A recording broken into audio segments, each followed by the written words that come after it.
a service of CNC Worldwide.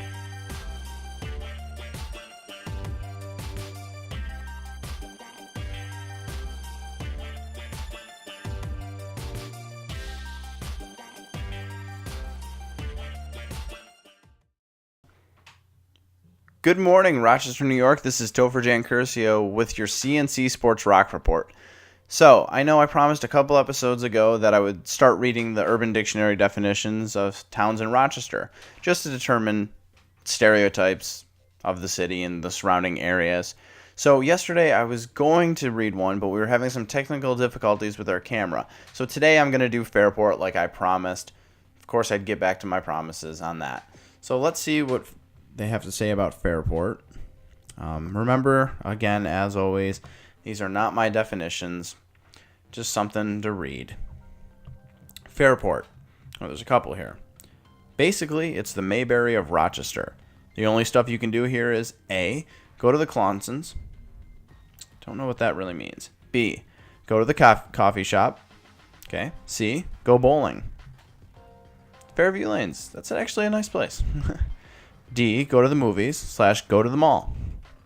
I don't know if there's any mall there, but they must talk about go to Eastview Mall. It's known for being snobby, but I don't know why, because no one there is really a snob. Oh, and the kids here are OCD about sports. ... If you don't play a sport, you're frowned upon. Fairport is a small village in Rochester. First of all, it's not a village in Rochester. Let me share something. It's a small village. Actually, I wouldn't even say it's that small. It's a village inside of Perrington. Perrington is one of the biggest places to live, and it's in the top 100 to live in the nation. And it's actually, the town's so big, it doesn't just have a village, it has its own hamlet, known as Egypt. If you ever knew what that was, wanted to know what that was, Egypt is a hamlet. A hamlet, not a village.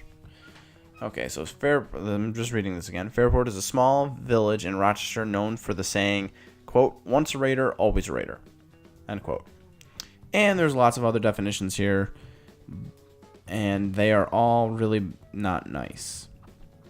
They're actually really vulgar, so, You can be funny without being that vulgar. Come on, people. Everyone's got to know that. All right, let's switch over and to the Rock Report today. Never called it the Rock Report before. It's just normally. Let's switch over to SportsROC, which is the name of the whole show, I guess. The Rochester Americans overcame a 3-1 deficit to beat the North Division foe Adirondack Flames 7-4 on Friday night at the Blue Cross Arena. They won a game. I'm sorry, I don't mean to be condescending to the Rochester Americans, but come on. Zach Dolphy paced the Amerks with 2 goals and 1 assist. Rochester fired a season high of 22 shots in the first period as the Amerks scored first, but then saw the Flames answer with 3 consecutive goals. However, the Amerks kept the pressure on and scored twice to tie the game 3-3 late in the stanza. The team traded goals in the second period before Dan Katanitsi rebound shot put Rochester in front to stay at 5-4. The Amerks also took a season high of 51 shots on goal in the game.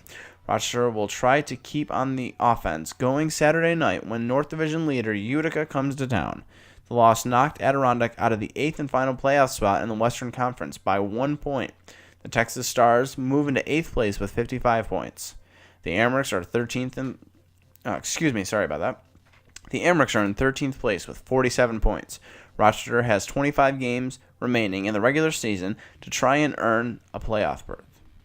The Rochester Nighthawks will remain on the road this weekend as they travel to play Buffalo and New England on back-to-back nights. The Nighthawks will kick off the 2-game stretch in Buffalo on Saturday before heading to New England to play the Black Wolves on Sunday in Connecticut.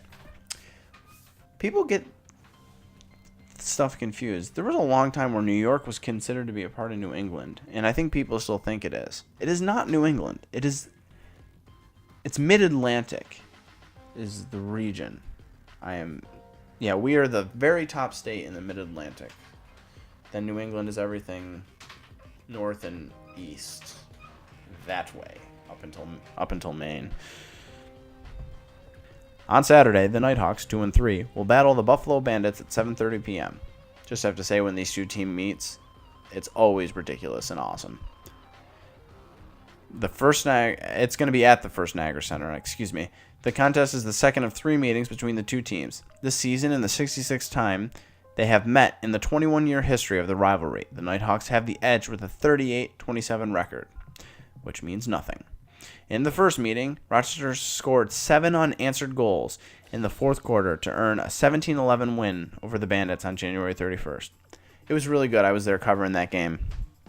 Fantastic game. Just fantastic. Rochester will close out the weekend with a 6 p.m. showdown against the New England Black Wolves on Sunday. The game is the second of 3 meetings between the two East Division foes. The game Sunday ends a 3-game road trip for the Nighthawks. Excuse me again. Indigestion. I should not have had all that McDonald's. So good though. If you say you don't love McDonald's, you're lying to yourself. Switching over. Rochester returns home on Saturday, February 21st, to take on the Buffalo Bandits. In high school boys basketball on Friday, Webster Schroeder held off Penfield 52-50. Aww. Brendan Gartland led the Warriors with 18.7 rebounds and 5 assists. For the Patriots, Jake Palladino tallied a game-high 19 points. Real quick, I'll say the last part. Schroeder is now 13-4 as Penfield fell to 6-11. So I mentioned Jake Palladino before. Do you remember a couple episodes back, actually a while back, over a week ago now, I mentioned that story about the guy I went with the Syracuse game. He was holding up the big sign. Yeah, that's his brother. That's how I know him. Because I also mentioned in a later episode that Jake Palladino, I was good friends with his brother in high school. Didn't make the connection for you guys. I apologize there. That was my fault. My fault. Early College edged North Star Christian Academy 61-58. Early College improved to 13-4 as NCAA dropped to 15-3. In other games, HFL upset Irondequoit 44-41. Fairport pulled away from Victor in the second half for a 70-49 win. Yeah, they really did pull away there. Pittsford Mendon topped Brighton 74-67. Canandaigua sneaked past Pittsford Sutherland 46-45. East Ridge defeated Greece Odyssey 60-42. Greece Arcadia outscored Charlotte 71-52. Hilton down Brockport 61-56. Edison Tech squeezed by Monroe 82-76. Canada appended East Rochester 60-46. Charles Finney lost to Lima Christian 71-54. In high school girls basketball on Friday, Irondequoit rolled over HFL 60-46. Pittsford Sutherland downed Canandaigua 64-52. School of the Arts beat Greece Arcadia 47-36, and Fairport edged Victor 43-42. Yes, that is edging. All right, guys, so that's it for me with the Sports Rock Report today. And I'm sorry to say, for the first time in 27 episodes, tomorrow there will not be a Sports Rock Report visual this show. But that being said, you can always read the Sports Rock Report on all the CNC media platforms. They are PenfieldLive.com, WebsterLive.com, IrondequoitLive.com, GreeceNYLive.com, and RochesterNYLive.com. So yeah, for Rochester and Greece, remember you have to put the NY after live. Because there's a lot of Rochesters. In Greece, there's a country. So, but yeah, you can always read the Sports Rock Report, the written one there, every day.